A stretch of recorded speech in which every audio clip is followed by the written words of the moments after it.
The next knowledge object in our discussion is the macros. The macros in Splunk are similar to macros in Excel, where it is a small piece of code which will be reused multiple times. Instead of rewriting all the search query, here we will be using macros to reuse the searches multiple times in multiple places. In this example, we will see how to create a small piece of macro, how we can share these objects to other Splunk users so that they can start using a simple macro instead of creating a separate and longer searches. This is our searcher. Let me write a short query, that is index is equal to mean, source type is equal to our access log,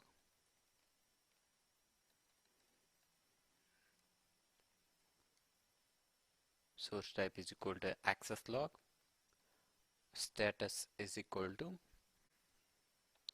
200, that is successful results, and I'll get location of our IP address that we have extracted using props, and I'll get top countries using those IP address. So let us hit enter.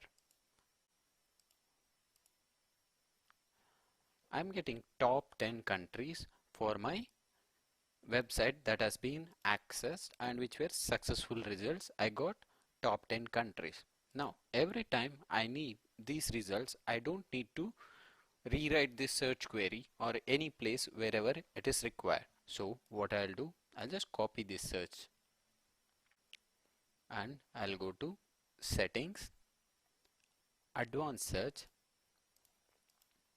In this place, you will also be able to see if any macros which are already being present that you will be able to use. By default, there will be few macros that are just used for searching in Splunk. So here we have two menus, search macros and search commands. Search commands will come at a later part. We'll go to search macros. In this, we will be able to see some of the internal macros which are created by Splunk for its internal searching purposes. These are some of the searches which Splunk internal searching uses regularly, so it has made it as a macro and it has stored it. So even as a user, you will be able to use it. We'll create our own macro, that is our top countries that we got from this long query. What I'll do is, I'll mention this as top countries,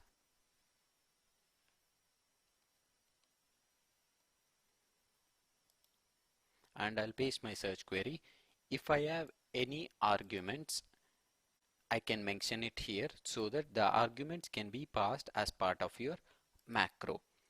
As of now, we don't have any arguments for our simple search query, so I'll place it as it is. I'll click on save, and once it is saved, as you can see, it is private by default. If I want to share with other Splunk users, I can go to share, whether I can share within this app or I'll share with globally, that is everybody accessing Splunk. Everybody has read permission, admin has edit permission, and also power user has the edit permission. I'll click on save, and once it is saved, go back to your search query. Instead of writing the complete command, you can call this by using macro that we just created. To call the macro, there is a symbol that is the same key as your tilde symbol, but you need to press it with escape. So it is just below your escape character which holds your tilde symbol, but it is usually called as a backtick. Let me see if I can find this in my on-screen keyboard.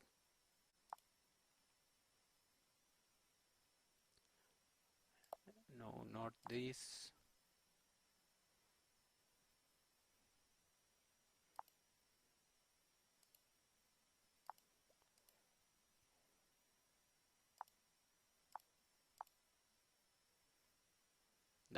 So it is basically tilde symbol, but if you are entering tilde symbol, you have to press down shift, but instead without shift it will be present on the same key. It is known as the backtick.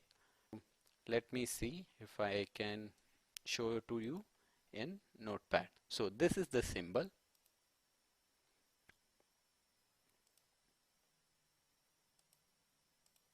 Basically this is your backtick. This is known as backtick, which is as part of your tilde key. Enter this and enter the macro name that we have just created and close your backtick. So once you have entered this, your search will be able to load instead of complete query. See, as you can see, we have just called our macro function. We have defined it here, top countries. So and we called it using this backtick, suggesting Splunk that this is not a search query, but this is a macro. So Splunk invoked this macro in turn to give us the actual results what we were looking for. Once we have created macros using GUI, you should also have knowledge where these files are located. Let us go to our searcher. So this is our searcher. I am in the local directory. As you can see, there is a file created macros.conf which holds the information about the name of the macro and the search used by the macro. If you have additional arguments and other values, it will be on the next line saying arguments, and it continues with additional eval command validation and further. This is a simple macro where it holds definition and the search of the macro. To summarize, a couple of knowledge objects: event types that are stored in eventtypes.conf, tags.conf and macros.conf. All names are relatively simple. It sticks to the concept that whatever the knowledge object we call them, the same configuration file, it holds this information, so that anytime if you see these modifications and if you want to see what it has stored, sometimes a special character or and symbol might be differing while storing, so make sure everything where to look for these information as part of CLI.